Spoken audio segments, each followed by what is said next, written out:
नमस्कार, मैं अशोक मिश्रा, आप देख रहे हैं इंडिया न्यूज।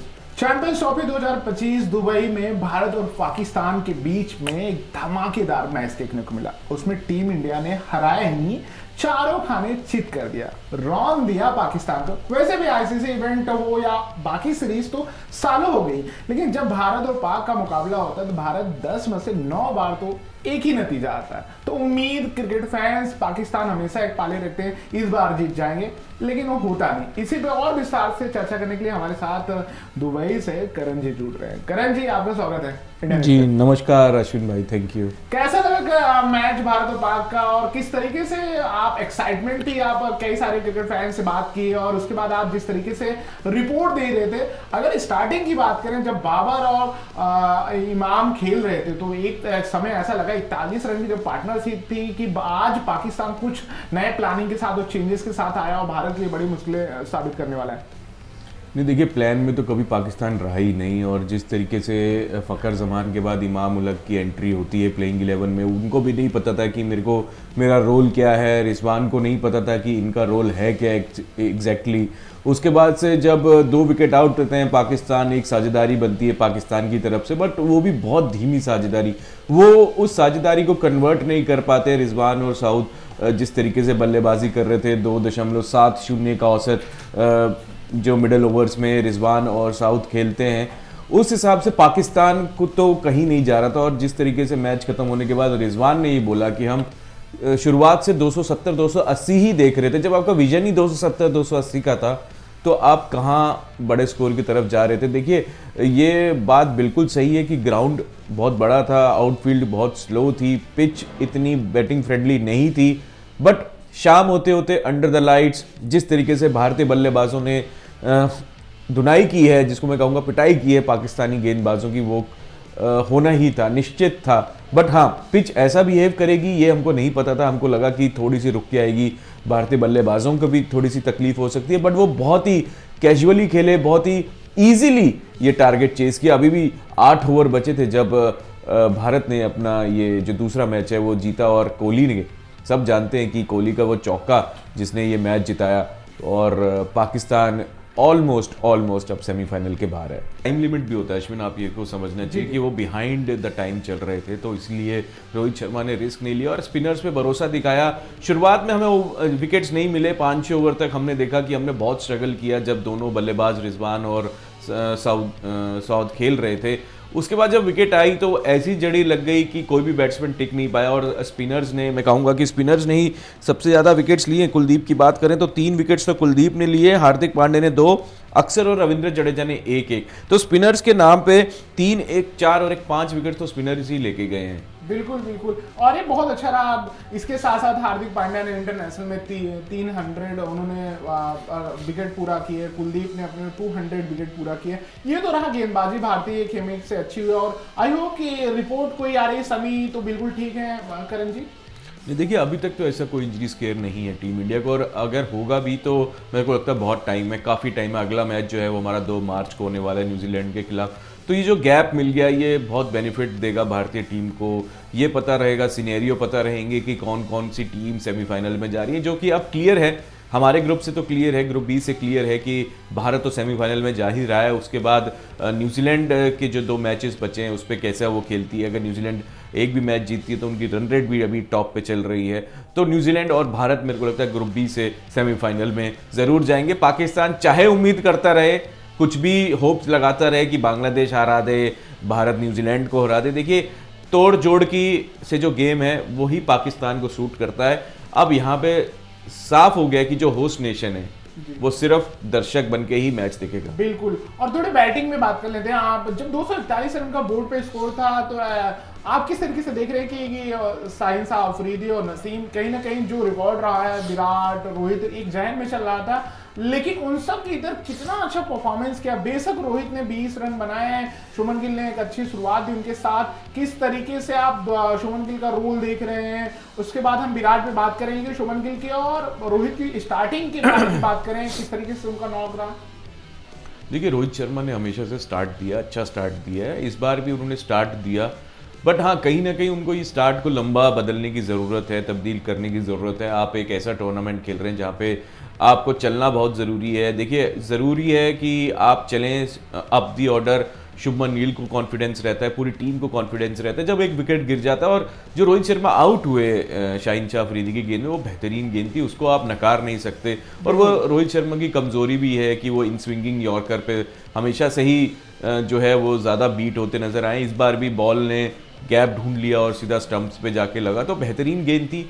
बस यही एक मेरे को मैच में एक गेंद दिखी जहाँ पे लगा कि हाँ, पाकिस्तान ने कुछ अच्छी गेंदबाजी की है। उसके बाद जब शुभमन गिल आउट हुए तो वो पिच को मैं क्रेडिट देना चाहूँगा, जिस तरीके से टर्न हुआ वो बॉल, और उसी की वजह से वो शुभमन गिल भी बोल्ड हुए। वरना कोई ऐसी एग्रेशन नहीं दिखी पाकिस्तान टीम में जो पहले पाकिस्तान टीम गेंदबाजी में एग्रेशन दिखती थी। शोएब अख्तर हो, वसीम अकरम हो, वकार यूनिस हो, अकीब जावेद हो, चाहे हम स्पिनर्स की बात करें, सकलेन मुश्ताक की बात करें, तो वहां पे एग्रेशन हमेशा तो दिखता था। बट अब पाकिस्तान की टीम से एग्रेशन तो गायब हो गया ही हुआ है, बट प्लानिंग भी गायब है। हमको यही नहीं पता कि हमारी फील्ड प्लेसमेंट कैसी है। हमने कैचेस छोड़े, शुभमन गिल का भी कैच छोड़ा, तो रिजवान को यही नहीं पता था कि विकेट लेना कैसे है। ये तो चलो विकेट मिल गया, विकेट्स पे बॉल लग गई तो विकेट मिल गया, वरना कोई प्लानिंग नहीं थी, कोई फील्ड प्लेसमेंट नहीं था पाकिस्तान की तरफ से। बिल्कुल। और दूसरा विराट का अगर देखें आप कि किस तरीके से पारी देखें, स्टार्टिंग में आके कितना स्लो खेले, नजरें जमाने की कोशिश की, और राव के ऊपर पे जो कवर ड्राइव उन्होंने मारा था वो कमाल का था। जबकि उसी बॉल पे वो कुछ महीने पहले ऑस्ट्रेलिया टूर पे, उसके बाद हमारी होम मैच हुए थे, उसमें आउट होते, लेकिन कल एक अलग विराट दिखे और उन्होंने 82 अपनी इंटरनेशनल सेंचुरी लगाई, ओडीआई में 51 हो गए और 14,000 रन बने। किस तरीके से पूरी पारी देखे, क्या किंग बैक आ गए हैं, किंग अपने लय में लौट आए हैं करण जी? नहीं, देखिए, ये जो मैं कहूँगा, विराट एक क्लास है। ऐसा नहीं, मैं नहीं कह सकता कि वो आउट ऑफ फॉर्म है या नहीं है, नहीं चल रहे हैं, ये बहुत ज़रूरी था। देखिए, पाकिस्तान की बॉलिंग लाइनअप जैसी भी हो, बट बेहतरीन बॉलिंग लाइनअप है। और जिस तरीके से विराट ने दिखाया सेंचुरी बना के, वो क्लास था, सिर्फ क्लास था उसमें। आपके टाइमिंग देखिए परफेक्ट थे, आपकी रनिंग बिटवीन द देखिए परफेक्ट थी। आप प्रेशर ही नहीं दे पा रहे थे विराट कोहली को, आपको ये पता ही नहीं था कि विकेट लेना कैसे है।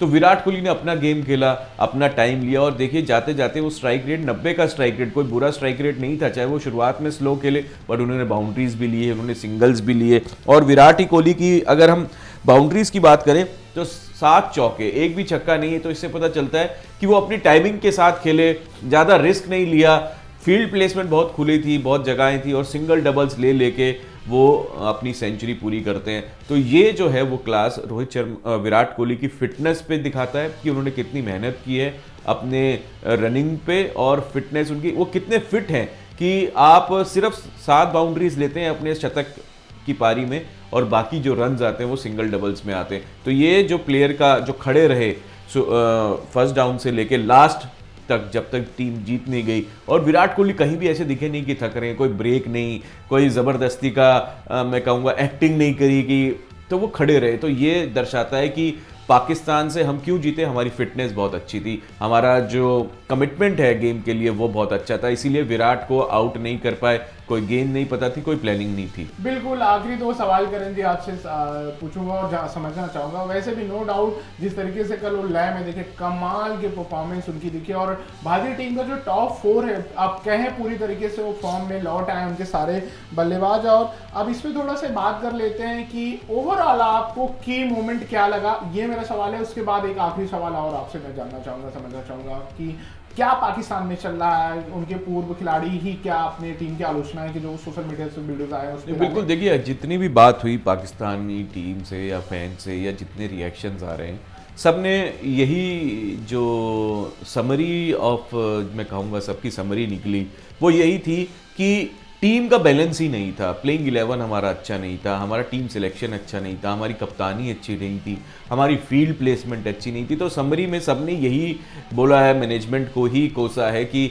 आप क्या टीम बनाना चाहते हैं। कोई एग्रेशन नहीं था इन तेज़ गेंदबाजों में, कोई स्पिनर नहीं था। एक स्पिनर के साथ आप जाते हैं, बट रिजवान उसको डिफेंड करते हैं कि देखिए इंडिया टीम में भी तो कुलदीप ही एक स्पिनर है, बाकी तो 2 ऑलराउंडर हैं। देखिए, आप अपना छुपाने के लिए आप कुलदीप को एज ए स्पिनर बनाते हैं और अक्षर और रविंद्र जडेजा को ऑलराउंडर बना के बच जाते हैं, बट आप परफॉर्मेंस देखिए अक्षर और रविंद्र जडेजा की अगेंस्ट पाकिस्तान या अगेंस्ट किसी भी कंट्री पे, तो वो रिलाय है, हम रिलाय कर सकते हैं इन दो खिलाड़ियों पे। अगर अक्षर पटेल की बात करें, अप द ऑर्डर आ रहे हैं, केएल राहुल के ऊपर आ जाते हैं, तो ऐसा नहीं है कि हम उस पे हमारा उन पे कॉन्फिडेंस नहीं है अक्षर पटेल पे, बट पाकिस्तान को रोल ही नहीं पता था कि मेरे को करना क्या है, हम खेल ही नहीं रहे थे, हम खेल ही जिसको मैं कहूंगा कि 4 गेंदबाजों के साथ खेले, कुछ हमको यही नहीं पता था कि 5वां गेंदबाज कौन है। तो ये जो पूरा समरी निकल के आया तो वो यही था कि जो पाकिस्तान टीम पहले से ही पता था कि हम हार रहे हैं, बट कितनी जल्दी और कितने रनों से हार रहे हैं ये कल सामने आ गया। बिल्कुल। आखिरी सवाल करण जी, की मोमेंट आपको क्या लगा पूरे गेम को अगर देखा जाए, अगर आपको पिक करना हो तो की मोमेंट क्या है आपके लिए?